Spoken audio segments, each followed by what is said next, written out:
This is Muskan. Welcome to my channel.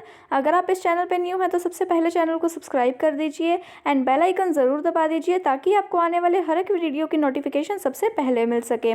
आज हम करने जा रहे हैं दैट इज़ बिजनेस फाइनेंस का टॉपिक, सोर्सेज ऑफ फाइनेंस का पार्ट नंबर 2। जिसने भी अभी तक पार्ट नंबर 1 नहीं देखा है सो वो सबसे पहले जाके पार्ट नंबर 1 देखिए, जिसमें मैंने कई सारे सोर्सेज को एक्सप्लेन किया था like equity, preferences and retained earnings. आज मैं इसमें जो अदर सोर्सेज बच गए हैं उसको मैं एक्सप्लेन करूंगी, जो आपके UGC net point of view से तो रेलेवेंट है ही है। उसके अलावा जो स्टूडेंट्स बीकॉम के हैं, एमकॉम के हैं या एमबीए के हैं उनको भी ये बहुत ज़्यादा काम में आने वाला है। उसके अलावा अगर आप नेट की प्रिपरेशन करना चाहते हैं तो आप मुझे इस ईमेल आईडी पे मेल कर सकते हैं या फिर आप टेलीग्राम पे एक मैसेज छोड़ सकते हैं, आपको सारी की सारी डिटेल्स फॉरवर्ड हो जाएंगी। ऑफलाइन बैच में नेट के प्रिपरेशन के आपको कंप्लीट हैंड रिटन नोट्स दिए जाएंगे हर एक यूनिट के। उसके अलावा रेगुलर में टेक्स्ट्स होंगे। उस कंप्लीट आपको प्रिपरेशन करवाई जाएगी यूजीसी नेट जेआरएफ की, जिसमें आपको पेपर 1 करवाया जाएगा एंड पेपर 2 कॉमर्स करवाया जाएगा। जो भी ऑफलाइन बैच ज्वाइन करना चाहते हैं वो इस ईमेल आईडी पे मेल कर सकते हैं या फिर आप टेलीग्राम पे भी कर सकते हैं। एंड जो टेलीग्राम चैनल है उसे आप ज़रूर ज्वाइन कीजिए। टेलीग्राम चैनल का लिंक जो है वो आपको डिस्क्रिप्शन बॉक्स में मिल जाएगा, ठीक है। आज हम करते हैं सेकेंड पार्ट। जो पार्ट 1 था उसमें हमने ओन्ड रिसोर्सेज को पढ़ा था, जो एक कंपनी के ओन्ड रिसोर्सेज होते हैं लाइक इक्विटी हो गया, प्रेफरेंसेस हो गया, राइट। उसके अलावा हमने रिटेन्ड अर्निंग्स को पढ़ा था, जो एक इंटरनल सोर्स होता है फाइनेंस का। जब भी एक फॉर्म को फंड रेज करना होता है तो वो इंटरनल सोर्स का भी यूज़ कर सकते हैं, दैट इज़ रिटेन्ड अर्निंग्स। आज के इस लेक्चर में हम पढ़ेंगे फर्स्ट ऑफ ऑल तो डिबेंचर्स, जो कि एक अदर सोर्स है बेसिकली फंड को रेज करने का। एंड डिबेंचर्स जो होता है ना, ये बेसिकली एक बोरोड कैपिटल का मतलब माना जाता है सोर्स, क्योंकि जो डिबेंचर्स होते हैं ना वो ओनर्स नहीं होते हैं कंपनी के, वो क्रेडिटर्स होते हैं कंपनी के। दैट्स वाई उनको क्या माना जाता है, ये एक बोरोड कैपिटल मानी जाती है जो बाहर से उधारी में ली जाती है, ठीक है। ये बोरोड कैपिटल के अंदर आते हैं। आइए पढ़ते हैं डिबेंचर्स। फर्स्ट ऑफ ऑल तो होता क्या है। डिबेंचर्स का एक इंपॉर्टेंट सोर्स है लॉन्ग टर्म फाइनेंस का। किसी भी कंपनी के लिए उसको कई मतलब 5-6 साल के उसके लिए उसको फाइनेंस चाहिए, फंड चाहिए, तो वो डिबेंचर्स भी इशू कर सकती है, ठीक है। वो डिबेंचर्स इशू करेगी, वो लोन के फॉर्म में होते हैं एंड जो डिबेंचर होल्डर्स होते हैं वो कंपनी के क्रेडिटर्स होते हैं, ठीक है। कहने का मतलब जो डिबेंचर होल्डर्स होते हैं वो कौन, उसको हम बोलते क्या है, उसको हम क्रेडिटर्स बोलते हैं कंपनी का, क्योंकि वो एक तरीके से हमें लोन प्रोवाइड कर रहे हैं, राइट। वो हम एक कंपनी है, फॉर एग्जाम्पल मैं कंपनी हूँ, ठीक है, मैंने अपनी कंपनी खोल रखी है, तो मैंने क्या किया, मैंने डिबेंचर्स इशू कर दिए पब्लिक में, ठीक है। और वो जो डिबेंचर्स इशू किए हैं, जो वो लोग खरीदेंगे मेरे डिबेंचर्स को, वो डिबेंचर होल्डर्स हो जाएंगे एंड वो उन डिबेंचर्स के बदले में मुझे क्या पे करेंगे, मुझे पेमेंट करेंगे, जिसको हम बोलते हैं लोन, ठीक है। वो एक तरीके का लोन दे रहे हैं मुझे, जिसके ऊपर मैं उन्हें ब्याज यानी कि इंटरेस्ट पे करूँगी, ठीक है। रेगुलर में उन्हें इंटरेस्ट पे करूँगी, उन्होंने मुझे लोन दिया है, दैट्स वाई वो क्या हो गए, वो एक मेरी कंपनी के क्रेडिटर्स हो जाएंगे। आगे हम पढ़ते हैं that is in journal sense. जो डिबेंचर्स होते हैं वो एक रिटन सर्टिफिकेट होता है। वो क्या होता है, वो एक रिटन सर्टिफिकेट होता है जो एक कंपनी इशू करती है। वो क्या करती है, जिसमें लिखा होता है बेसिकली कि हाँ भी हमने इतना लोन जो है वो एक्सेप्ट कर लिया है। उसके अंदर जो कंपनी है उसकी सील लगी होती है, ठीक है, जो कॉमन सील होती है कंपनी की वो लगी होती है। एंड इन डिबेंचर्स जितने भी मतलब जो भी सारी की सारी चीज़ें होती हैं लाइक कितनी अमाउंट है डेट की, क्या इंटरेस्ट रेट होगा, उसके अलावा कब रिडीम होगी पेमेंट, मतलब कितने साल के बाद पेमेंट कंपनी वापस करेगी डिबेंचर होल्डर्स को, एंड उसके अलावा जो भी अदर कंडीशंस होंगी ना वो सारी के सारी जो है वो उस सर्टिफिकेट में, उस डिबेंचर में लिखी होती हैं, ठीक है। वो सारी के सारी टर्म्स एंड कंडीशन सब कुछ मेंशन होता है, जिसके बेसिस पे ही इंटरेस्ट पे किया जाता है, जिसके बेसिस पे डिबेंचर्स इशू किए जाते हैं, जिसके बेसिस पे ही डिबेंचर्स को रिडीम यानी कि आप उसके कई साल बाद उसकी जो पेमेंट है वो हो जाएगी। आगे हम पढ़ते हैं इसके कैरेक्टरिस्टिक्स में, जिसके थ्रू जो है आपको कंप्लीटली डिबेंचर क्लियर हो जाएगा। सबसे पहले तो है इसकी मेच्योरिटी। इसकी जो मेच्योरिटी डेट होती है ना वो एक फिक्स्ड होती है, मतलब कहने का ये नहीं है कि ड्यूरिंग द लाइफ टाइम जो है कंपनी इसके पैसों को यूज़ कर सकती है। जो डिबेंचर होल्डर्स है अगर वो 5 साल के लिए इशू किए हैं तो 5 साल के बाद एट एनी कॉस्ट कंपनी को उनको वापस करने ही पड़ेंगे 5 लाख रुपए, राइट। उसके बाद जो होता है इसकी मेच्योरिटी डेट होती है डेट ऑफ मैच्योरिटी मतलब कब रीपेमेंट करनी है, राइट। उसके अलावा जो है as per the terms of issue of debentures, debentures जो है वो एक फिक्स्ड टाइम पीरियड के बाद वापस कर दिए जाते हैं, रिडीम कर दिए जाते हैं। आगे हम चलते हैं सेकंड पे, दैट इज इनकम के ऊपर जो क्लेम होता है वो कौन सा होता है क्लेम। सो बेसिकली चाहे वो एसेट्स है चाहे वो इनकम है, इनका क्लेम पहले आता है। इक्विटी शेयर होल्डर से, प्रेफरेंस शेयर होल्डर से, दोनों से ही, दोनों के कंपेरिजन में ही इनको पेमेंट पहले मिलती है, चाहे वो इंटरेस्ट की पेमेंट है चाहे वो प्रिंसिपल अमाउंट है, ठीक है। सो इसमें पढ़ते हैं दैट इज जो क्लेम्स ऑन इनकम है, शेयर होल्डर्स है उनको कोई भी डिविडेंड नहीं मिलता, किससे पहले डिबेंचर होल्डर्स की पेमेंट से पहले, ठीक है। पहले इंटरेस्ट की पेमेंट डिबेंचर होल्डर को की जाएगी, देयर आफ्टर प्रेफरेंस को की जाएगी, एंड देन जो है अगर कुछ बचता है तो वो इक्विटी को की जाती है, ठीक है। दैट मीन्स जो डिबेंचर होल्डर है उनको प्रेफरेंशियल राइट होता है इनकम के ऊपर, कंपनी की इनकम के ऊपर सबसे पहले उनको पेमेंट मिलती है। जो इंटरेस्ट की अमाउंट है वो क्या होती है, वो फिक्स्ड होती है इनकी। जैसे इक्विटी होता है ना, इक्विटी पे तो फिक्स नहीं होती है कि हाँ भी जितना प्रॉफिट बचेगा उसके अकॉर्डिंग कंपनी की मर्जी होती है वो कितना देना चाहती है डिविडेंड जो होता है। बट डिवेंचर होल्डर्स के ऊपर जो इंटरेस्ट होता है वो फिक्स होता है, वो पहले ही जब इशू किए जाते हैं ना तभी उनकी टर्म्स एंड कंडीशन में लिखा होता है इंटरेस्ट ऑफ रेट, उतना ही इंटरेस्ट ऑफ रेट उन्हें कंपनी को पे करना होता है, चाहे कंपनी की इनकम ज़्यादा है चाहे कंपनी की इनकम कम है किसी साल में, बट इनको तो पेमेंट करनी ही करनी पड़ेगी, ठीक है। आगे हम चलते हैं थर्ड पे, that is at the time of liquidation जो होता है इनको इनके प्रिंसिपल अमाउंट भी जो है वो सबसे पहले मिलती है, ठीक है। एक second, at the time of liquidation भी क्या होता है, जो डिबेंचर होल्डर्स होते हैं उनको उनके principal and accrued interest before any payment to the shareholder, मतलब कहने का अगर कंपनी बंद हो रही है उस टाइम पे भी शेयर होल्डर की पेमेंट से पहले इनको इनकी प्रिंसिपल अमाउंट पे की जाएगी। सो इनको प्रेफरेंशियल राइट होता है। आगे चलते हैं फोर्थ पॉइंट पे, दैट इज कंट्रोल। इनका कोई कंट्रोल नहीं होता। अब ऑब्वियसली सी बात है, ये तो क्रेडिटर्स हैं कंपनी के, ये तो एक तरीके से इन्होंने लोन दिया हुआ है, ये अपना फिक्स्ड रेट ऑफ इंटरेस्ट लेते हैं। सो इनका वोटिंग राइट इनके पास कुछ भी नहीं होता है, ना ही ये डायरेक्टर्स को अपॉइंट कर सकते हैं, ना ही ये कंपनी के मैनेजमेंट में हिस्सा ले सकते हैं, ना ही इनके पास वोटिंग राइट होता है, ठीक है। कुछ भी इनके पास कोई भी राइट नहीं होता है, कोई भी इनके पास कंट्रोलिंग पावर नहीं होती है। बट इनडायरेक्टली हाँ ये कुछ एक डिसीजन को इन्फ्लुएंस ज़रूर कर सकते हैं, they can influence important managerial decision.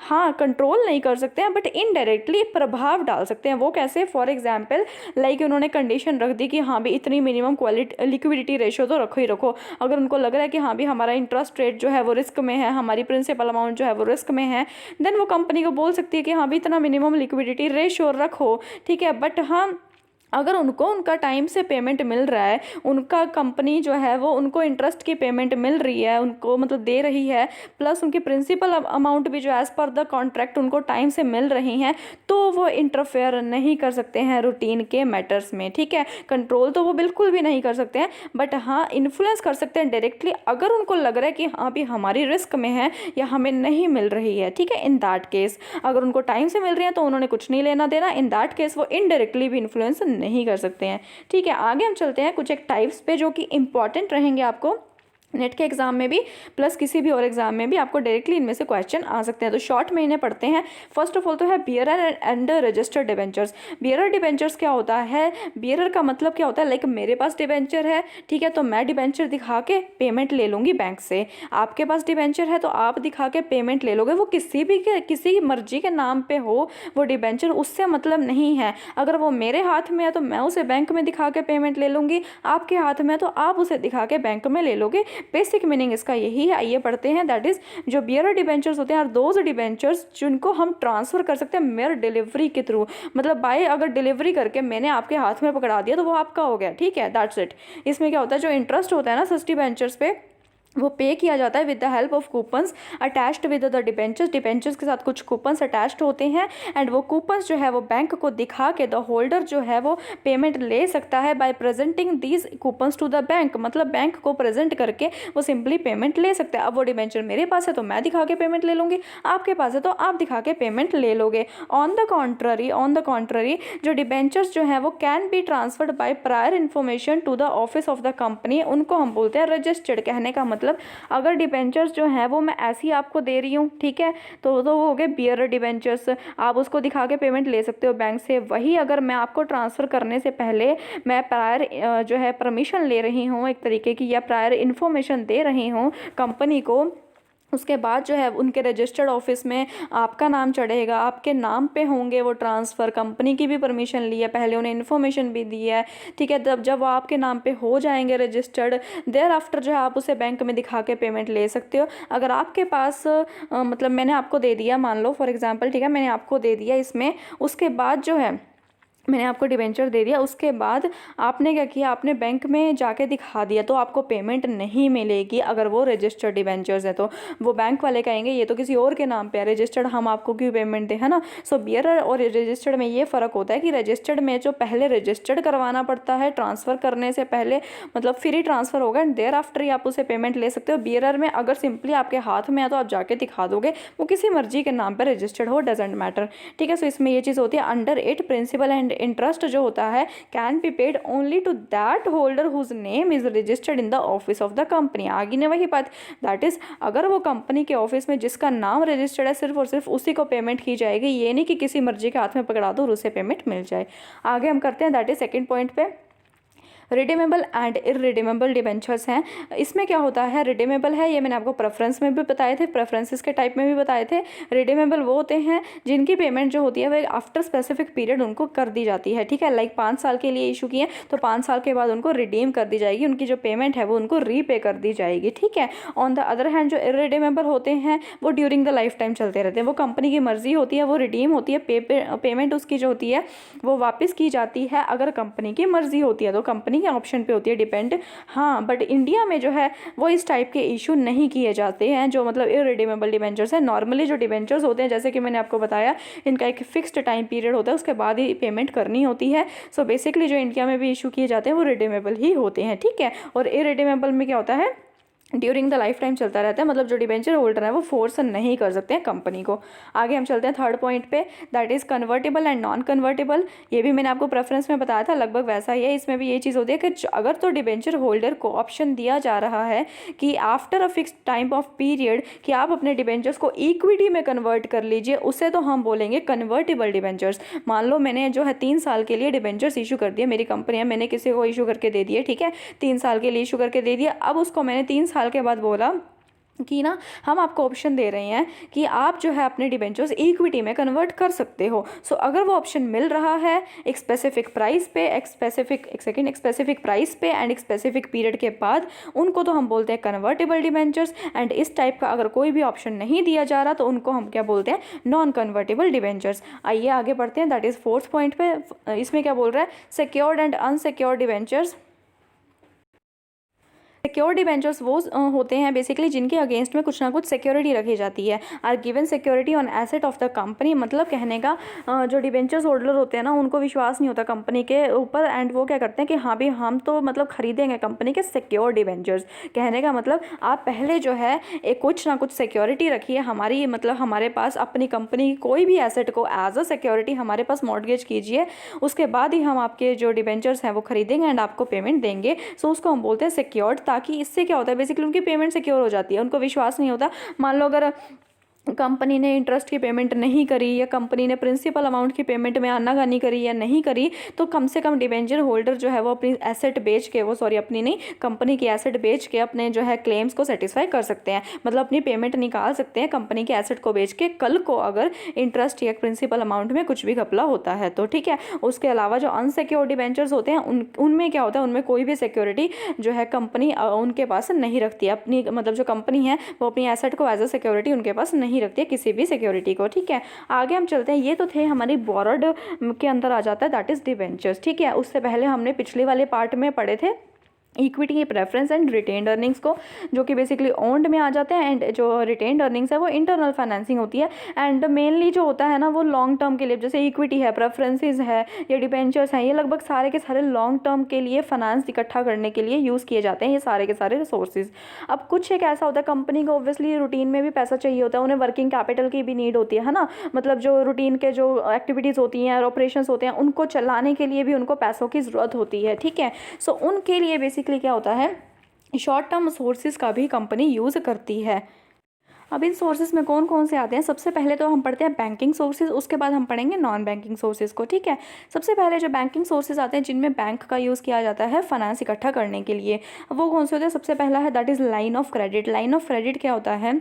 सबसे पहले तो एक बहुत ही ज़्यादा फ्लेक्सिबल लोन होता है जो एक कोई भी मतलब जो है एक कंपनी है वो बैंक से लेती है। That consist of defined amount of money that one can withdraw when needed and repay either immediately और ओवर टाइम। इसमें क्या होता है बेसिकली, जो बैंक है ना वो एक फैसिलिटी देती है कि अपनी कंपनी को कि वो विड्रॉ कर सकते हैं अमाउंट जब भी उन्हें ज़रूरत है। तो इसमें ये चीज़ होती है, एंड ये नहीं कि कितनी भी अमाउंट वो विड्रॉ कर लेंगे, इसमें एक डिफाइंड अमाउंट होती है। कंपनी जो बेसिकली कंपनी के लिए एक बैंक जो है वो एक लिमिट सेट कर देता है कि अगर आपको ज़रूरत पड़ती है मनी की शॉर्ट टर्म के लिए, कुछ टाइम के लिए थोड़ी बहुत मनी की ज़रूरत पड़ती है, तो आप जो है हमारे बैंक से विड्रॉ कर सकते हैं मनी को। ठीक है, कुछ टाइम के लिए एक डिफाइंड अमाउंट ऑफ मनी होती है, अपने अकाउंट में से आप विड्रॉ कर लीजिए अमाउंट को, एंड जो उस पर इंटरेस्ट है वो चार्ज किया जाता है।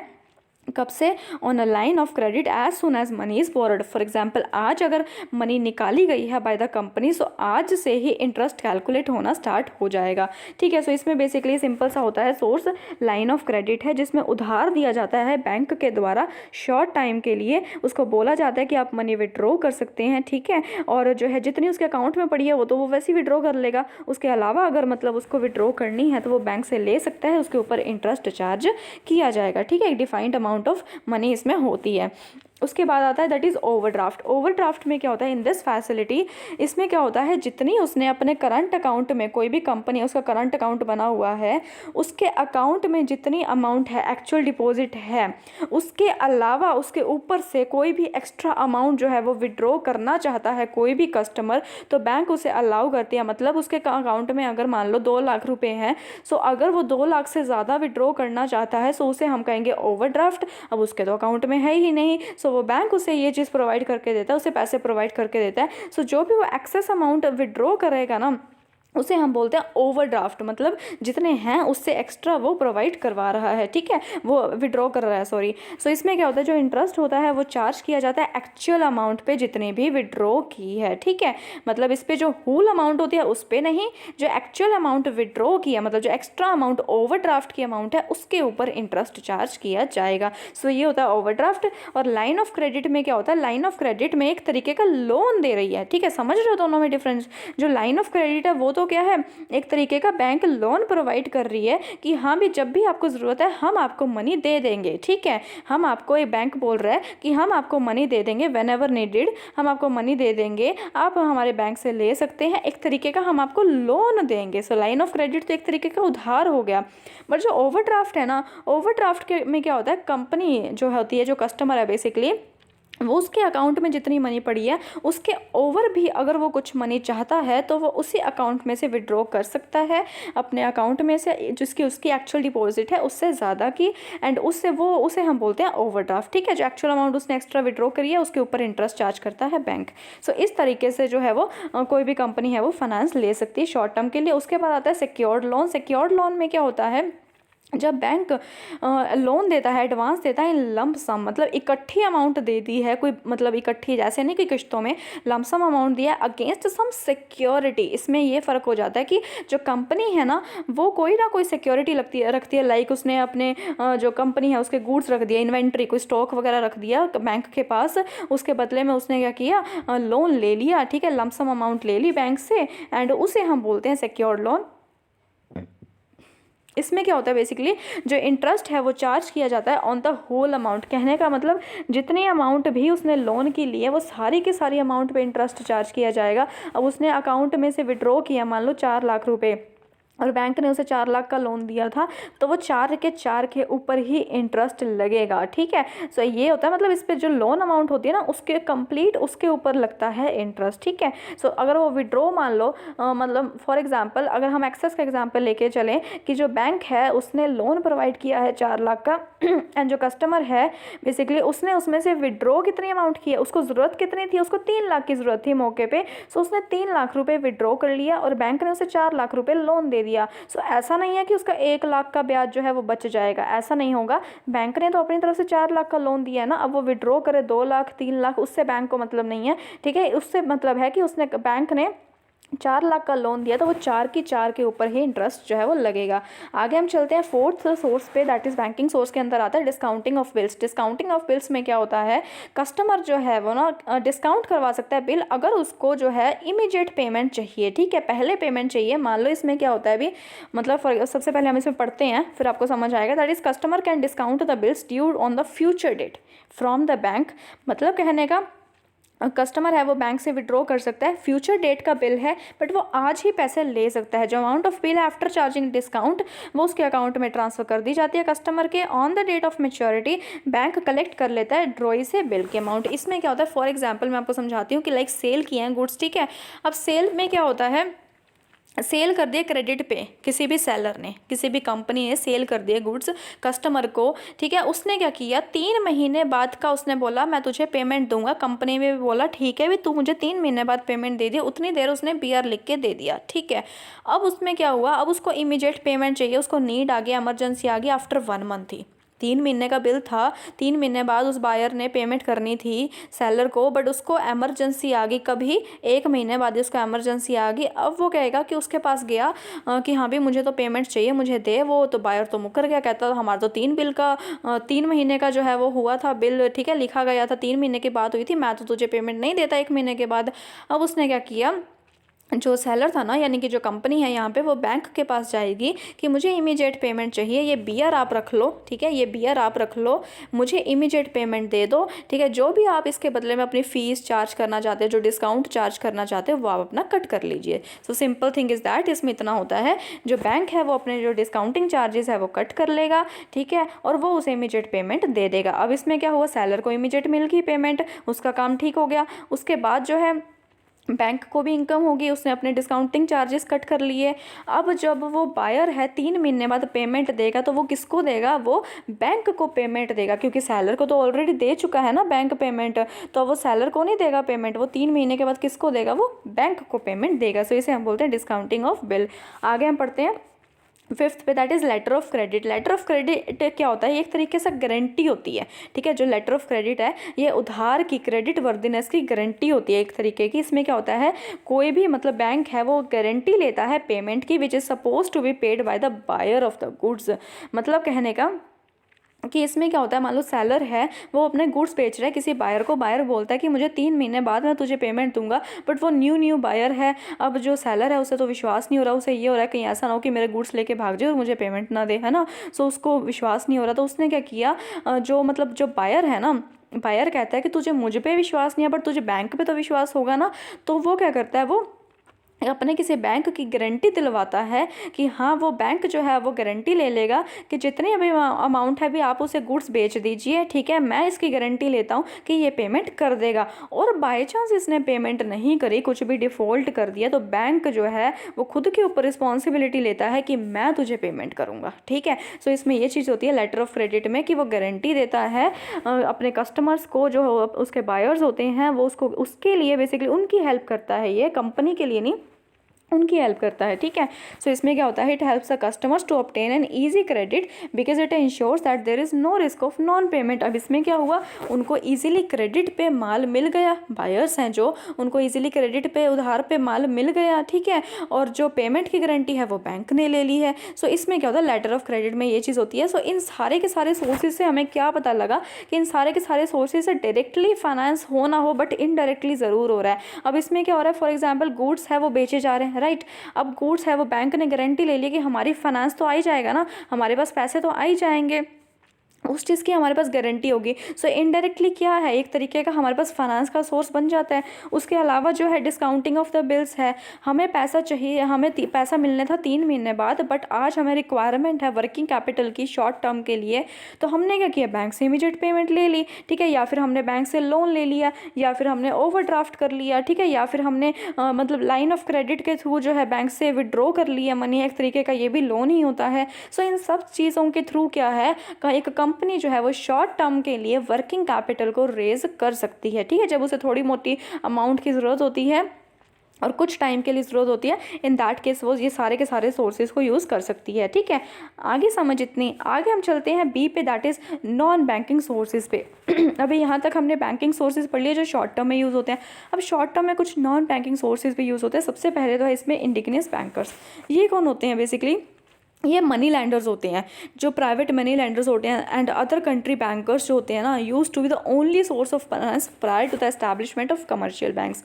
इसमें ये क्या बोल रहा है, जब कमर्शियल बैंक नहीं बने थे ना, जब कमर्शियल बैंक नहीं बने थे उससे पहले कौन पेमेंट करता था? उससे पहले ये जो ज़मींदार होते थे, जो मनी लैंडर्स होते थे, है ना, ये सारे के सारे जो होते हैं ना, ये सोर्स ऑफ फाइनेंस होते हैं। कोई भी कंपनी को पैसा चाहिए वो मनी लैंडर सोर्स मतलब इन सबसे लेता था, क्योंकि तब कमर्शियल बैंक तो थे ही नहीं, है ना। सो ये क्या करते थे, ये high rate of interest charge करते थे अपने जो भी इनसे पैसा लेने आता था। ये इनका जो रेट ऑफ इंटरेस्ट है वो बहुत ज़्यादा रहता था, प्लस ये एक्सप्लॉइट भी करते थे अपने कस्टमर को। जितना इनसे होता था ना, ये उतना एक्सप्लॉइट करते थे, क्योंकि इन्हें पता था कि इन्हें और कहीं से तो पैसे मिलने नहीं है, ये हमारे पास ही आएंगे घूम फिर के पैसे लेने, तो हम इनसे high rate of interest charge करते हैं, और वो एक्सप्लॉइट करते थे। अब जो है वो कमर्शियल बैंक्स ओपन हो गए हैं नाउ डेज, जो है डेवलपमेंट हो चुकी है। सो इस वजह से उनकी मोनोपोली तो नहीं रही है, उनकी मोनोपोली तो नहीं रही है अब, क्योंकि कोई भी लोग हैं वो बैंक्स के पास जाके लोन ले लेते हैं इजीली। बट हाँ, आज भी कई सारे ऐसे बिजनेस हाउसेज हैं जो इन पे डिपेंड होते हैं, अपनी जो वर्किंग कैपिटल की नीड्स हैं, जो रिक्वायरमेंट्स हैं, ठीक है, उसको जो है पूरा करने के लिए इनके पास आज भी जाते हैं लोग, इनके ऊपर आज भी डिपेंड होते हैं। आगे हम चलते हैं सेकेंड सोर्स पे, that is trade credit. Trade credit में क्या होता है, that is trade credit refers to the buy of the goods on credit. Simple सा मतलब इसका ये होता है कि उधार पे माल जो है वो हम खरीद रहे हैं। ठीक है, उधार पे जो पीछे से सप्लायर्स है ना, जो मतलब मैं कंपनी हूँ, ठीक है, मैं मैन्युफैक्चर कर रही हूँ गुड्स, तो मुझे रॉ मटेरियल तो चाहिए, है ना। तो अब मैंने क्या किया, जो पीछे से रॉ मटेरियल है ना वो मैंने उधार पे ले लिया। एक तरीके से मुझे पैसे नहीं देने पड़े, इमीडिएट कैश तो नहीं देना पड़ा ना मुझे, तो ये भी एक तरीके से इनडायरेक्टली सोर्स ही हो गया ना फाइनेंस का, है ना। सो इसमें क्या है, मतलब ये नहीं है कि हाँ भी फाइनेंस के सोर्सेज में कि हाँ भी डायरेक्टली हमारे पास कैश में ही पैसा आए। अगर हमें जो पैसा देना है वो पोस्टपोन्ड हो रहा है, आज हमें अगर रॉ मटेरियल का 1 लाख रुपया देना है, तो वो अगर नीड जो है वो पोस्टपोन्ड हो रही है, कल की मतलब 3 महीने के बाद जा रही है, सो वो भी एक तरीके से हमारा इनडायरेक्टली सोर्स ही है फाइनेंस का, कि हमें मतलब पैसों के रूप में जो है, सॉरी गुड्स के रूप में हमें एक तरीके से पैसा ही मिल रहा है, रॉ मटेरियल मिल रहा है हमें, है ना। सो ये एक तरीके से सोर्स ही हो जाता है फाइनेंस का। इसमें क्या होता है, सिंपली अगर हम क्रेडिट पे ले रहे हैं गुड्स, उसे हम बोलेंगे जो सप्लायर है वो गुड्स दे देता है बायर को, ठीक है, for the payment to be received in future, मतलब जो पेमेंट है वो फ्यूचर में होगी, और जो गुड्स हैं, जो रॉ मटेरियल हैं, वो हमने आज ही ले लिया। इन दिस वे जो है वो शॉर्ट टर्म फाइनेंस रेज हो जाता है by the firm when a company delay करती है the payment beyond the due date. अगर मान लो ये बात हुई थी कि हाँ भी 3 महीने का उधारी पे हम माल लेंगे, 3 महीने के बाद भी अगर हमारे पास पैसे नहीं हैं, सो इन दैट केस क्या होगा, जो मतलब ड्यू डेट के बाद भी हमने बोला कि हमारे पास पैसे नहीं हैं,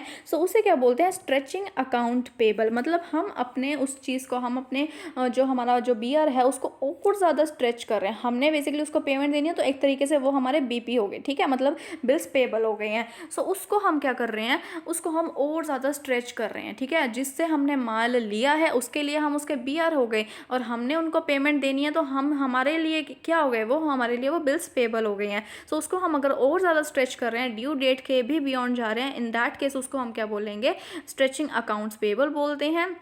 वो कोई भी फॉर्म है वो एडिशनल शॉर्ट टर्म फाइनेंस को रेज कर सकती है स्ट्रेचिंग अकाउंट पेबल के थ्रू। अगर मान लो उसने 3 महीने की बजाय 6 महीने तक खींच के लेके जाना है क्रेडिट को, वो कर सकती है।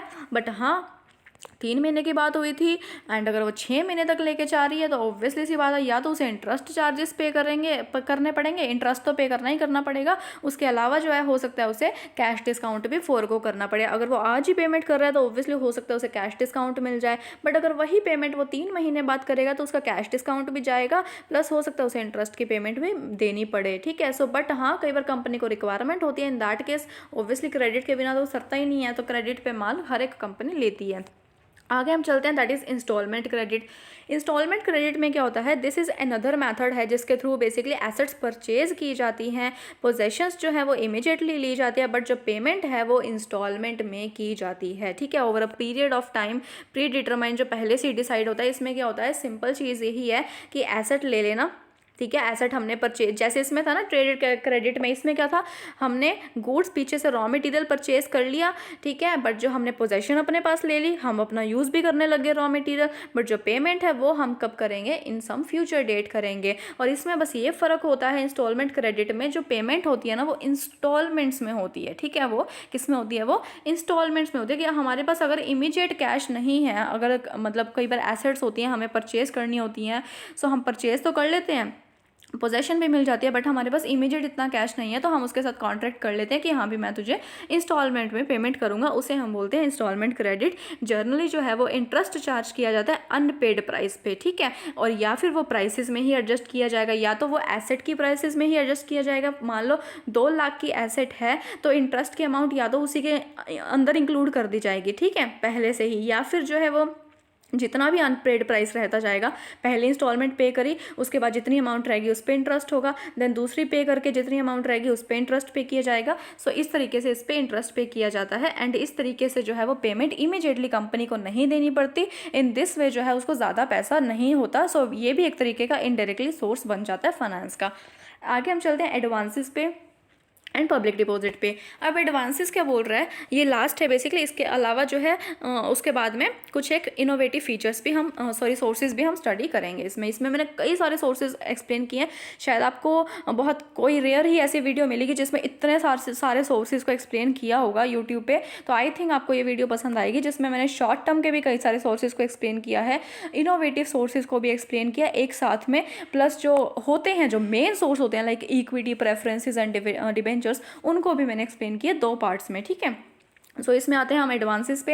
एडवांसेस में हम देखते हैं कि that is some business houses क्या होते हैं, वो सिंपली एडवांस लेते हैं अपने कस्टमर से ही, मतलब जो उनके पास खरीदने आया है। इसमें सिंपल सी बात ये है, जब पीछे से रॉ मटेरियल खरीद रहे हैं तो उधार पे खरीदो, उनको पेमेंट 3 महीने बाद करो, और आगे जब आप कस्टमर को बेच रहे हो तो उनसे पेमेंट एडवांस में ले लो। इन दैट केस क्या होता है, जो कस्टमर से जब हम एडवांस पेमेंट ले लेते हैं, सो ये भी एक तरीके का सोर्स बन जाता है कोई भी कंपनी के लिए।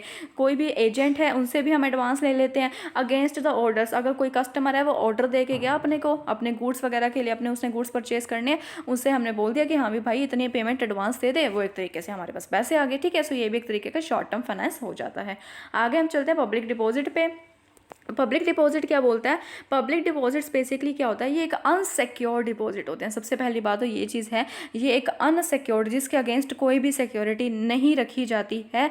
हालांकि ये रिस्की होते हैं। इसमें क्या होता है, कंपनी इनवाइट करती है पब्लिक को, बोलती है कि आप आइए हमारे पास अपने पैसे जमा करवा के जाइए, इतनी सी बात होती है इसमें। सिंपल सी चीज़ ये है कि पब्लिक को इन्वाइट करती है कि आप आइए, ठीक है। होते हैं अनसिक्योर्ड है, हम अपनी कोई भी सिक्योरिटी आपके अगेंस्ट नहीं रखेंगे, आपकी पेमेंट के अगेंस्ट। आपको अगर विश्वास है तो आप हमारे पास जो है वो रख के जाइए मनी। इसमें ये चीज़ होती है, पब्लिक से वो इनवाइट करती है mainly to finance working capital. Short term के लिए होता है, वर्किंग कैपिटल नीड्स के लिए होता है। अ कंपनी जो है वो wishing to invite public deposits makes an advertisement भी वो कर सकती है न्यूज़पेपर में। उसके अलावा जो है कोई भी मेंबर पब्लिक का वो प्रिस्क्राइब्ड फॉर्म जो है वो फिल करके मनी डिपॉजिट करवा सकता है बैंक के पास, ठीक है। जो कंपनी है उसे इन रिटर्न एक डिपॉजिटरी रिसीट दे देती है। उसके पास भी तो कुछ प्रूफ होना चाहिए ना कि हाँ भी हमारी जो पेमेंट है वो इस कंपनी के पास डिपॉजिट है। तो उसके रिटर्न में वो कंपनी उसे डिपॉजिट रिसीट दे देती है। The terms and conditions of the deposits are printed on the back of the receipts।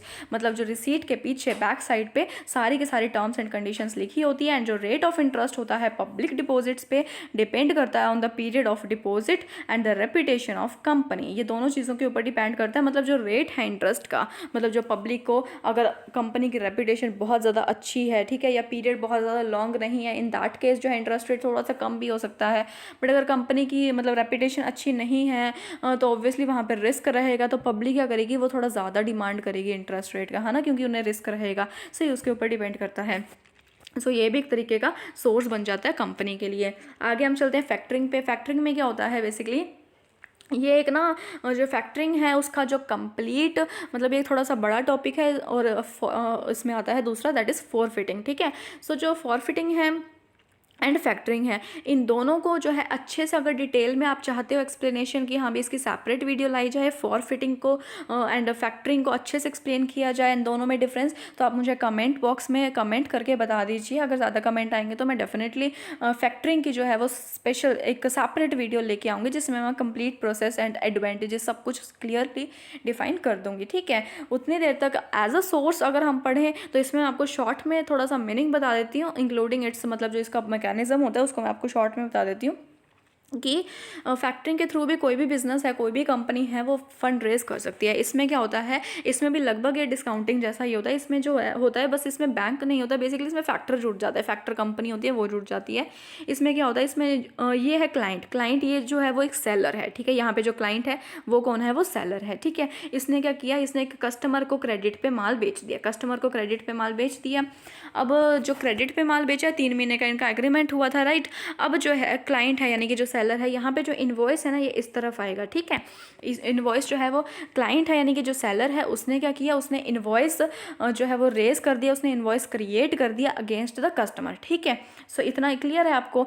Seller है यहाँ पे, क्लाइंट है वो सेलर है। ठीक है, सेलर ने उधार पे माल बेचा अपने कस्टमर को, उसके अलावा उसने एक इनवॉइस जनरेट कर दिया उसके अगेंस्ट में। ठीक है, ये एरो यहाँ पे आएगा, इतना क्लियर है।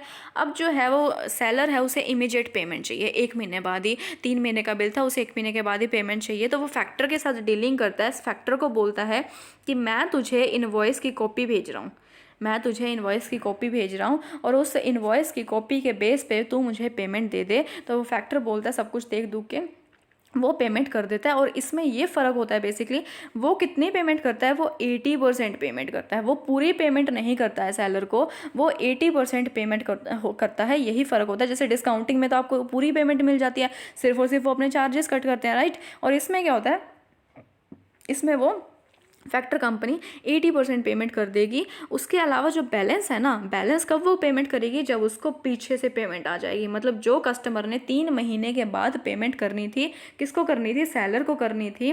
अब सेलर को तो उसको पेमेंट करनी ही नहीं है, राइट। अब उसको सेलर को तो पेमेंट करनी ही नहीं है। अब उसको किसको करनी है, अब उसको फैक्टर को पेमेंट करनी है, राइट। अब उसको किसको पेमेंट करनी है, फैक्टर को पेमेंट करनी है।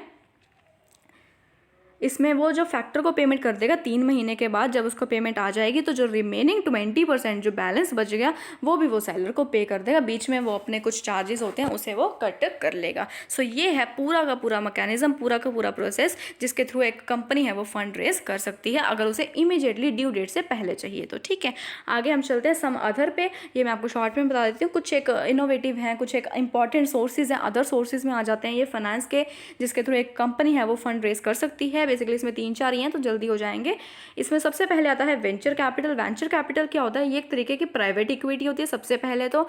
एंड ये बेसिकली ना एक रिस्क को डिनोट करती है। जो वेंचर टर्म है ना, ये किसको डिनोट करती है, वेंचर कैपिटल रिस्की प्रोजेक्ट को डिनोट करती है। इसमें क्या होता है, ये एक तरीके की प्राइवेट इक्विटी होती है and a type of financing that investors provide to startup companies. मतलब बेसिकली इसमें क्या होता है, कुछ एक वेंचर कैपिटलिस्ट्स होते हैं। ठीक है, मैं आपको शॉर्ट में बता देती हूँ। कुछ एक वेंचर कैपिटलिस्ट्स होते हैं, वो क्या करते हैं, जो एक कंपनी अभी स्टार्ट होने जा रही है, अभी शुरुआती स्टेज पे है, ऑब्वियसली सी बात है कोई कंपनी स्टार्टिंग स्टेज में है तो उस पर रिस्क बहुत ज़्यादा इन्वॉल्व होगा, है ना। वो रिस्की क्योंकि ऑब्वियसली कंपनी हो सकता है फेल हो जाए, हो सकता है कंपनी शुरू होने से पहले ही बंद हो जाए, तो उसमें तो एक ग्रोइंग फर्म है उसमें रिस्क थोड़ा कम होता है।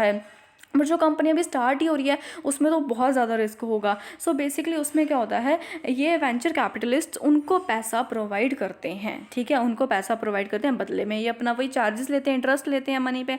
ठीक है, सो ये क्या करते हैं, ये उनको पैसा प्रोवाइड करते हैं, रिस्क की इन्वेस्टमेंट होती है। सो ये कंपनी के लिए सोर्स बन जाता है फाइनेंस का। मेन इस सब में यही बात कही गई है। आइए पढ़ते हैं, अब आपको अच्छे से समझ आ जाएगा। ये एक तरीके की प्राइवेट इक्विटी होती है and a type of financing that investors provide to startup companies and small businesses that are believed to have long term growth potential। long term जिनको लग रहा है कि हाँ भी वेंचर कैपिटल को कि हाँ भी ये कंपनी बढ़िया चलेगी, बढ़िया लॉन्ग टर्म ग्रोथ होगी इसकी, उनको ये लोग पैसा प्रोवाइड कर देते हैं। एंड जो वेंचर कैपिटल है ये रिप्रेजेंट करता है फाइनेंशियल इन्वेस्टमेंट को इन अ हाईली रिस्की प्रोजेक्ट। जो भी रिस्की प्रोजेक्ट होते हैं उसमें ये इन्वेस्टमेंट को डिनोट करता है with objective of earning high rate of return. Obviously सी बात है, जहाँ पे रिस्क ज़्यादा होगा वो रिस्क इसीलिए लेते हैं लोग ताकि उन्हें रिटर्न अच्छा मिल सके, है ना। उसके बाद आता है that is venture capitalist take on the risk of financing risky startups in the hopes that some of the firms that they support will become successful. उन्हें ऑब्वियसली ये उम्मीद होती है कि हम किसी कंपनी को पैसा प्रोवाइड कर रहे हैं और वो स्टार्टअप कंपनी है तो वो अच्छा ही ग्रो करेगी, वो सक्सेसफुल ही होगी, इस होप में उनको पैसा प्रोवाइड कर देते हैं, ठीक है। उसके बदले में ये अपना रिटर्न जो है वो डिमांड करते हैं, अर्न करते हैं, बिकॉज स्टार्टअप्स जो होते हैं वो उसमें अनसर्टिनिटी काफ़ी ज़्यादा होती है, सो ऑब्वियसली ये रिस्क को डिनोट करती है वेंचर कैपिटल। आगे समझ, सो ये होता है सोर्स ऑफ फाइनेंस कंपनी के लिए। आगे हम चलते हैं ब्रिज फाइनेंस। ब्रिज फाइनेंस में क्या होता है, ये भी एक अनदर सोर्स होता है। इसमें क्या होता है, इसमें बेसिकली गैप को देखा जाता है। कई बार क्या होता है ना, कुछ एक ऐसा होता है जब ड्यू डेट तो पहले आ जाती है, इशू तो पहले हो जाता है, बट एक्चुअल पेमेंट हमें कुछ टाइम बाद रिसीव होती है। इसके कुछ एक एग्जांपल आइए पढ़ते हैं। That is usually time gap होता है। मान लो जो बैंक है उसने क्या किया, कोई भी फाइनेंशियल इंस्टीट्यूशन है, कोई भी बैंक है, उसने सेंक्शन को तो कर दिया आज लोन सेंक्शन कर दिया, बट उसकी जो पेमेंट है ना कंपनी को, वो कुछ दिनों बाद या कुछ एक महीनों बाद या कुछ दिनों बाद मिल रही है, ठीक है। सो वो जो टाइम गैप है होता है ना, होता है। उसके बाद चलते हैं in the same manner time gap होता है in the sectioning of the subsidy and its actual release by the government. अब गवर्नमेंट है, उसने सब्सिडी इशू कर दी है, ठीक है, सैंक्शन कर दी है किसी भी बंदे को, बट या फिर किसी भी कंपनी को, बट जो है उसके एक्चुअली में जो उसकी पेमेंट है वो उसको कुछ टाइम बाद मिल रही है। सो कई बार इसमें भी टाइम गैप आ जाता है।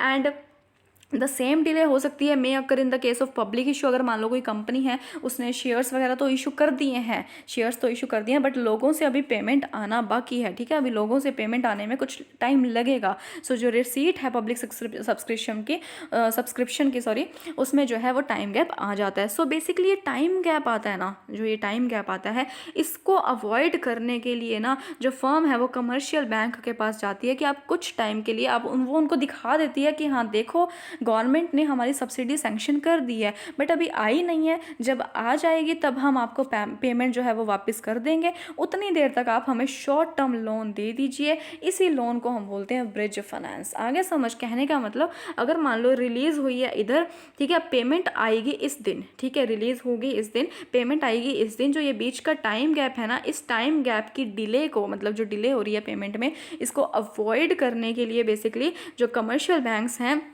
वो जो है वो शॉर्ट टर्म लोन प्रोवाइड करती है कंपनीज़ को, जिसे हम बोलते हैं ब्रिज फाइनेंस। एक तरीके से के ये एक ब्रिज को कवर कर रही है, ठीक है। सो आगे हम चलते हैं थर्ड पॉइंट पे। थर्ड है that is hire purchase finance. Hire purchase finance भी एक अनदर सोर्स है फाइनेंस का। अब इसमें क्या होता है, बेसिकली हायर परचेज में क्या होता है, जैसे मीन्स कोई भी एक ट्रांजैक्शन होती है जिसमें गुड्स परचेज किए जाते हैं, बेचे जाते हैं, और जो पेमेंट होती है वो इंस्टॉलमेंट में होती है। मेन थिंग इज़ दैट, इसमें क्या होता है कि गुड्स जो हैं वो बेचे जाते हैं, खरीदे जाते हैं, बट जो पेमेंट होगी वो किस में होगी, वो इंस्टॉलमेंट में होगी। वो इमीडिएट पेमेंट नहीं होगी। आज गुड्स बेच दिए गए हैं बट पेमेंट सारी आज नहीं होगी, ठीक है, वो इंस्टॉलमेंट्स में होगी। इसको हम बोलते हैं हायर परचेज। सबसे पहले तो इसका मीनिंग ये होता है। उसके बाद जो पोजेशन है ना गुड्स की, वो तो इमीडिएटली चली जाती है। और ऑब्वियसली सी बात है, मैंने मान लो सेल कर दिए गुड्स, ठीक है, बायर को, तो उसके पास पोजीशन चली गई है, ठीक है। या फिर मेरा कोई इंडस्ट्रियल कस्टमर है, उसको फर्दर रॉ मटेरियल चाहिए है उसको, ठीक है, या कुछ भी उसको एसेट्स वगैरह चाहिए हैं,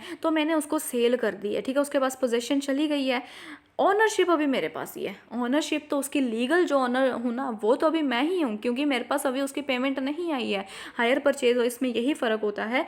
जो लीज फाइनेंसिंग है, जो इसमें ऑनरशिप है ना, वो कब ट्रांसफ़र होती है, वो लास्ट इंस्टॉलमेंट में ट्रांसफ़र होती है वेंडर के पास। इसमें बेसिकली क्या होता है, मैंने मान लो गुड्स बेच दिए, तो मैं कौन हुई यहाँ पे, मैं हुई वेंडर, ठीक है। पहली बात तो ये, मैं कौन हुई, मैं वेंडर हुई। ऑनरशिप मेरे पास ही है, ठीक है, मैंने उसको गुड्स दे दिए, पोजेशन उसके पास चली है, वो गुड्स एक्चुअली में उसके पास मैंने ट्रांसफ़र कर दिए हैं, लीगली ऑनरशिप अभी मेरे पास है।